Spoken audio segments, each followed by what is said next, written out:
For a lot of Americans, it's very frustrating to hear that President Trump was indicted for having classified documents at his home because Joe Biden, the president of the United States, had classified documents at his home, at his offices, 1,800 boxes of classified documents, yet there won't be an indictment.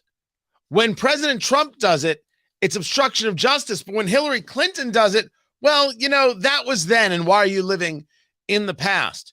And then we're told that the institutions have to be upheld when the institutions themselves clearly have not been engaged in the idea that no one is above the law. Guys, good to be with you. I'm Tony Katz. Welcome to the show, presented by Americans for Prosperity, americansforprosperity.org. Economic liberty, free speech. That is what it's all about.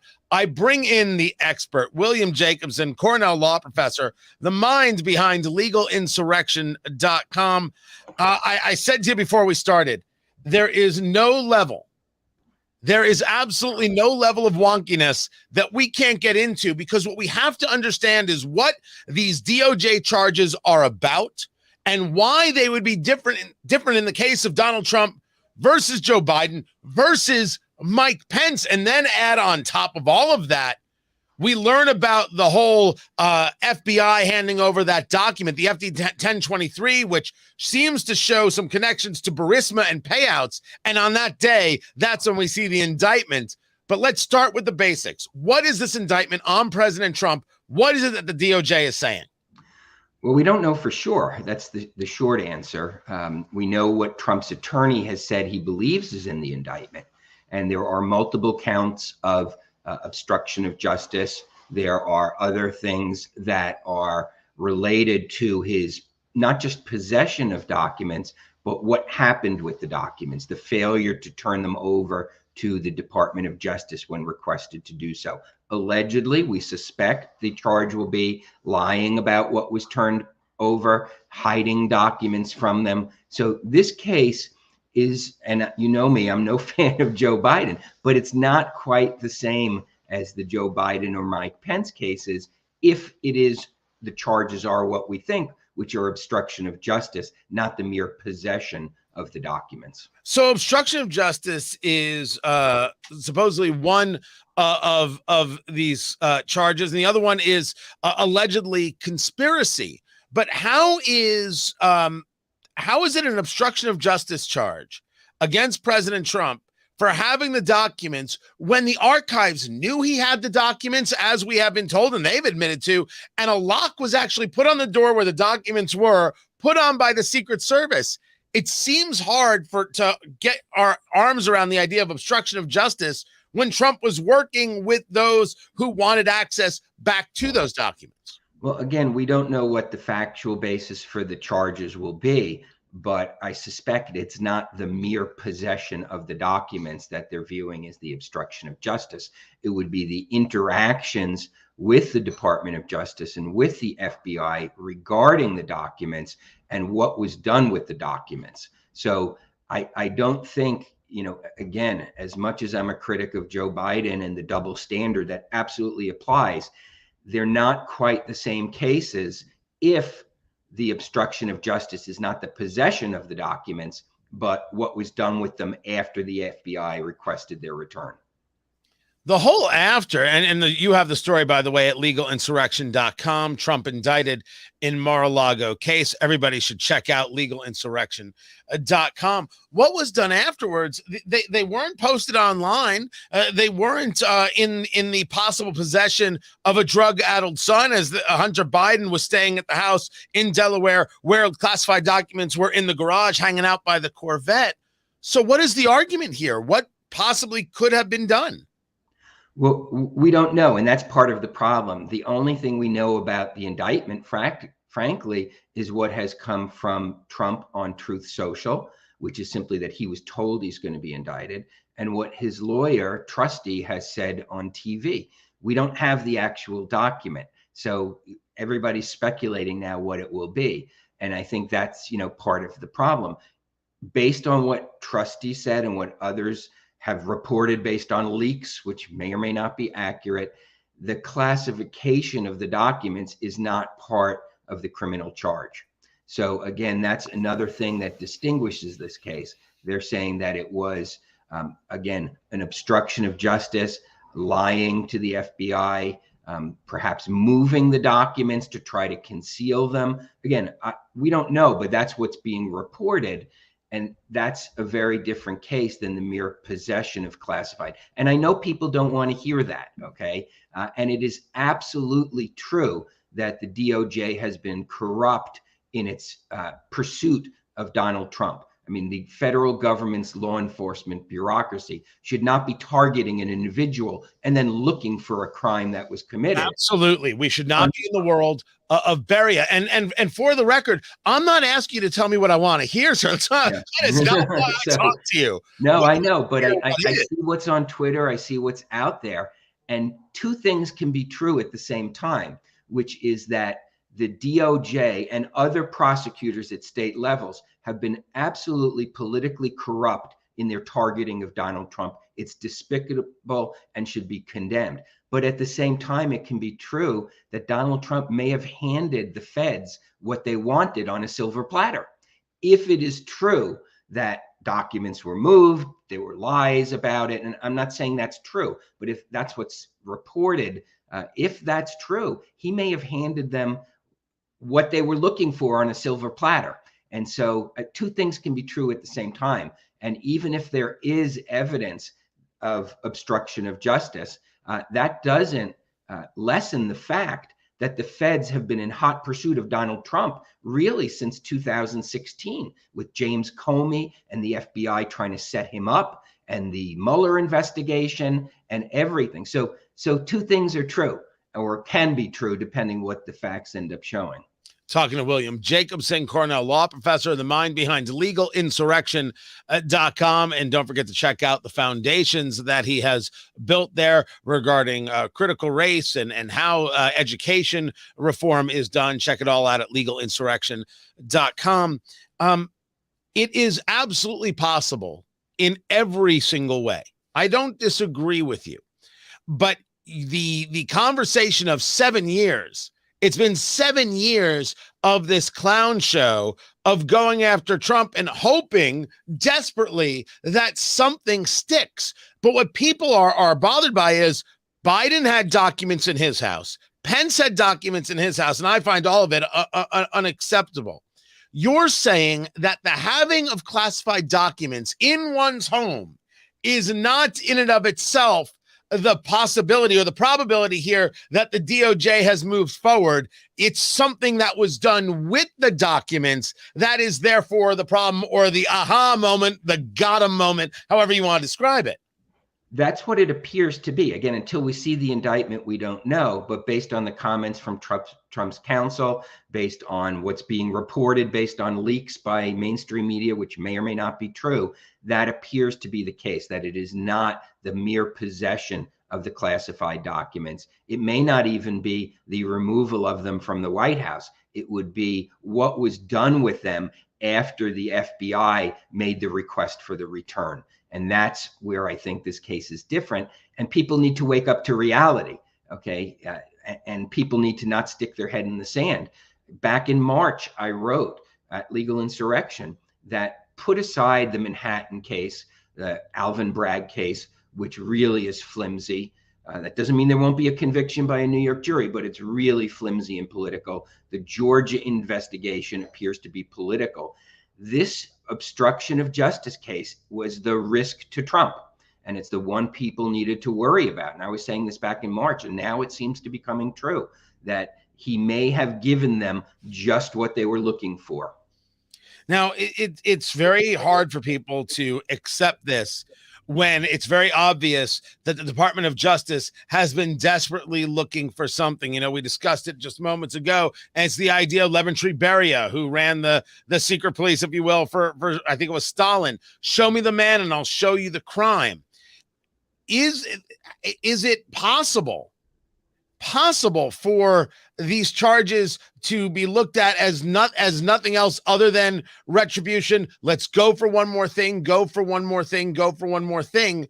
And the idea that this would be the thing that you can hang your hat on, This guy, oh, see, he actually did this one thing, which may or may not even be considered a big thing. This is going to fly with the American people. Now, that's a political question, not necessarily a legal question, but we should ask the legal part of that. If he moved the documents from here to there, that's serious jeopardy? Well, I think that raises another issue, which is, while certainly nobody is above the law, it has huge political implications for the legitimacy of our government, the legitimacy of the Department of Justice, when you are targeting the chief political rival of the President of the United States. And that, I think, is really what's unseemly here, that to prosecute, I think, a major political candidate, you have to have a higher standard. That was what James Comey said about Hillary Clinton. And Hillary Clinton, from what's reported, did things a lot worse than anything Donald Trump is being accused of. I mean, she actually destroyed documents, okay? And she maintained them on a server, a private server off government property. I mean, she did really bad things, and she could have been prosecuted. Should have been. James Comey made the decision that no reasonable prosecutor under the circumstances would bring the case. And part of that equation is at the time, they were in the middle of a presidential campaign. And if you're going to take a major presidential candidate off the table for consideration by the voters, you have to have more than a technical legal offense. And now, if the evidence is that Donald Trump turned things over to foreign governments, that would put a very different light on it. Nobody said that so far. If there was an argument that somehow foreign entities got access to these documents at Mar-a-Lago, that would put a very different patina on this. But nobody has said that so far. No leaks have said that so far. So what they're doing is they're finding a technical legal crime.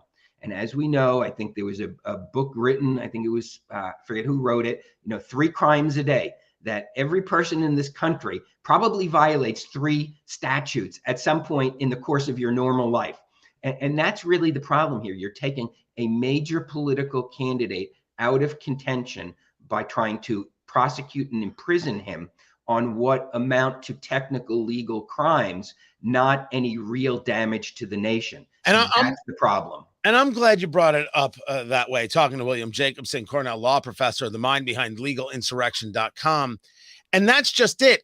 We're playing in the world of technicalities. While we don't believe anybody is actually above the law, we certainly don't believe in this weaponization of the institutions. And we have people out there who are desperate to tell you that the institutions must be upheld. Jen Psaki and MSNBC went on a tear about that this morning, how important these institutions are, how Joe Biden is a man who believes in the law, and clearly Donald Trump is not. The institutions must be believed and upheld.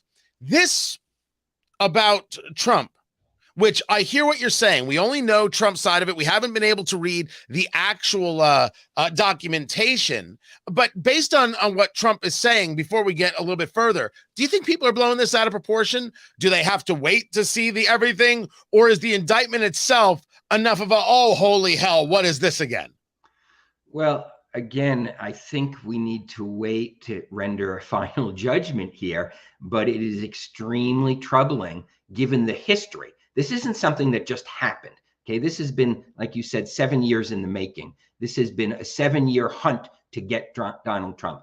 Given that, and given that we're in campaign season, I think it is legitimate to criticize this even before seeing in the indictment. Now, people's minds may change. If there's something really shocking in the indictment that we don't know about, I mean, it's hard to believe it wouldn't have been leaked already to the New York Times. Right. But unless there's something shocking there, unless there's something showing real actual damage to the nation, unless there's something showing that secrets of the United States somehow got into the hands of our enemies, if there's nothing there beyond a technical process crime, I think people have to question, why is the federal government trying to interfere in our electoral process? The other part is that where they're going to question is they're going to question the timing, because it was the House Oversight Committee, because of the pushing by Republican James Comer, They were able to get access to the FD 1023,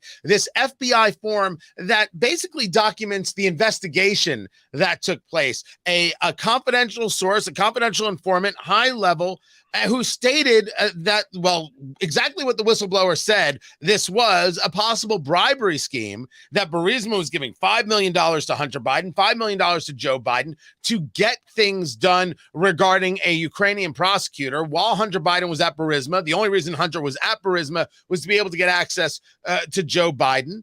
And it was about trying to move this prosecutor out who was looking into Burisma, this energy company out of Ukraine, looking into their business dealings. On the day that they get to see the documents, and damning commentary from Representative Marjorie Taylor Greene, damning commentary from Secretary McCarthy and others, that's when the indictment comes out. The 1023 isn't enough to say Joe Biden is guilty, but is the 1023 enough to say why hasn't there been a full-scale investigation into what the hell has happened here? Well, yes, I think there is. I mean, again, this gets back to the double standard thing, that can you imagine if it was the Trump family doing what the Biden family, there would have been multiple prosecutions by now, multiple investigations, daily leaks to the press, some made up, some not made up. So there's no question there's a double standard. But when you know that you're a target of this malicious prosecutorial hunt, you need to be super careful. You need to be super careful. That doesn't justify it. That doesn't mean it's okay, but that is the reality that we live in. When, this was what happened during the Tea Party years, the Obama years, where the IRS was targeting Tea Party groups with regard to their, nonprofit status. You just need to be super careful. And we need to seriously examine what has happened with our federal law enforcement institutions, that they have become political tools. William Jacobson, Cornell law professor, I know you're up against it. I'm going to let you go. Legalinsurrection.com. Be sure to check him out right there. His point's very well taken, that for those of us on the political right, you have to be, aware, and you have to be careful. The problem is, why is it that only we have to be careful? Do I think you're allowed to break the law? No, I don't. And I don't think that Trump is or Biden is. But if we're going to play the game that only one of them is subject to the law and the other one somehow, amazingly, stunningly, we look the other way, how can anybody be okay with this? And what you are witnessing already, if you want to argue that there has been some irrational response from the political right in defense of this, you have to take a look at the response from the political left being thrilled about this. And when I say thrilled about this, I have Ana Navarro cheering this thing.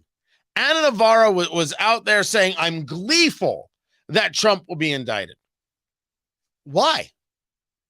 If it's about classified documents, you would then want Biden to be indicted, and you'd also be cheerful. But you're not. Because, again, the standard doesn't work the same way. How does one run a country? How does one operate a country? How does a country thrive, move forward, if we don't say in one breath, yeah, this is wrong? And the answer is because that's not what we're all looking for. And what we're seeing again and again and again, as William Jacobson is pointing out, this is another bite at the apple, another bite at the apple, another bite at the apple, just hoping they can get him on something.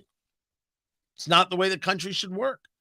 Because, yes, if you were to look at anybody long enough, you'll find something. That's why Beria said the words, show me the man and I'll show you the crime. And that's what the left has gone out to do. This isn't a debatable subject, although people are more than welcome to debate it. This is what the left has set out to do with Donald Trump. Whether you like Trump or not is totally inconsequential. Whether you think he was a good president or not, who actually cares? We're talking about the reality of what has happened here, what has been done. And what has been done is this willingness, this desire to get the guy with foaming at the mouth and losing all control of your faculties, that anything will work, any manipulation will work, just like the Alvin Bragg manipulation of the Stormy Daniels payments. This is a clerical error. This isn't a felony. Oh, let's make it a felony. Is it possible that Trump knew that he had the documents and people said, or some government official said, don't move it from here to there, and he moved it from here to there, and that's the aha moment? It's possible, but it's not practical. It's not rational. It's not rational when we don't know who went to Joe Biden's summer home in Delaware and had access to the garage where the classified documents were hanging out. And maybe Hunter, in some level of drug-fueled rage, was selling them to the highest bidder. Why? That's not possible. Of course it's possible. And you would, if Eric or Donald Trump Jr. had a drug issue like Hunter Biden, that's all you would hear from MSNBC. You know it. I know it. Everybody knows it. I think you should not make fun of a guy for having a drug problem. I think you have to recognize what is possible when you've already seen the shady business dealings of Hunter Biden. This is what has America sick. And this is not a way to run a country. The country cannot survive like this. It can't move forward. There's nothing there. And to the idea that I have to have faith in the institutions, are you mad? I should have faith in an FBI led by James Comey, who didn't prosecute Hillary Clinton, a James Comey who was absolutely working against the duly elected president of the United States, Andrew McCabe, who got fired for lying to other FBI agents, Peter Strzok, who saw himself as some kind of insurance policy against the duly elected president of the United States. I should trust these people? I should trust the DOJ that refers to parents who are standing up for their kids as domestic terrorists? That's impossible to do. And that's what's not happening. Now, I do believe that if you lose faith in the institutions, how in the world do you possibly grow the country? It's a solid question. It's an important question, and one that I don't have an answer to, except to say, you don't. You can't. It can't be done. But the people right now who are telling you you have to listen to the institutions, our vaunted institutions, they have to be respected. What have they done to earn our respect? The IRS? Let's go back to the Tea Party and Lois Lerner and keeping people from engaging free speech, a scandal that happened under Barack Obama. Never forget it. I'm supposed to respect these people, trust these people? Not a shot. The FBI, no shot. The DOJ, no shot. The CIA, no shot. The CDC, there's no way to have faith. There are no institutions to have faith in. And when we're told no one's above the law, and then all of a sudden we see that some people are above the law, it gets worse from here. Which is why I favor two very important things. Number one, winning. Winning elections. You can tell me about stolen elections from now until the end of time. You actually have to vote, and you have to do it like they do. They ballot harvest, you ballot harvest. They do those ballot corrections. You do the same thing. There's a specific term for it, and I'm forgetting it right now. They drive people to the polling place. You drive people to the polling place. If it's legal, you do it. And we may not like these things, but you do all of these things over and over and again and again. You give the left no advantage whatsoever. And then, and something that I'm pretty disgusted with my members of Congress with here in Indiana, I'm based out of Indianapolis, and I was discussing this on my morning show today. Why is Adam Schiff still on a committee? Why is Adam Schiff still on a congressional committee? A guy who lied about Trump and Russia for 4 years. Throw him off the committees. He gets no committee assignments. You're in power, Republicans. You might not be able to figure out how to create a debt limit deal, but this you can do. You did it to Ilhan Omar. Throw him off all committees. When Cori Bush says that Republicans just want to go back to engaging slavery and push white supremacist ideas, you throw her off every committee. Things will not get better until everybody understands that the rules can go both ways and everybody's willing to play tough. Once the left understands this, maybe they'll calm down. But the left is so used to being able to get away with anything they want, and the political right just sits there with their thumb, wherever thumbs go. They just keep doing it and keep punching and keep hitting and keep fighting and keep attacking and doing the whole thing. And it has to stop. And it will only stop when they feel the pain. No one who lied to the country for 4 years about Trump and collusion with Russia lied actively work to divide the country can be trusted on a committee ever again. It's not retribution. It's rational. Someone who sits there and calls half the country white supremacists isn't interested in bringing a country together. They're interested in division. What they say privately is what they say privately. What they say publicly is what they say publicly. But what they say as a member of Congress can get you kicked off committees. No committees for Representative Cori Bush.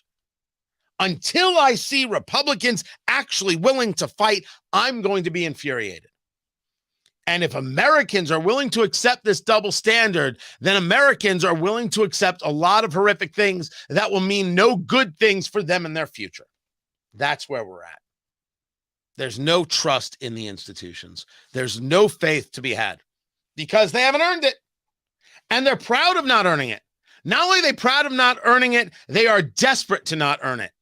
Because in their view, you, who may be on the political right or in the political middle or just not on the political left, you to them are the one who shouldn't have a say in anything. You shouldn't get a say at all.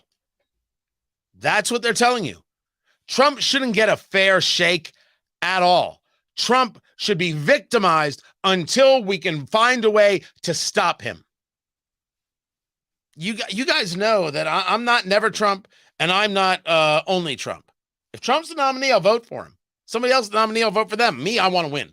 I like winning, personally. That's kind of like my thing. But anybody who's okay with this is out of their head. Technicalities on technicalities on technicalities, so we can finally say, or they can finally say, we got him. That's not a country. That's a banana republic. Win elections, make sure they learn their lesson, keep the elections fair, and then let's get back to being a republic. That's my plan.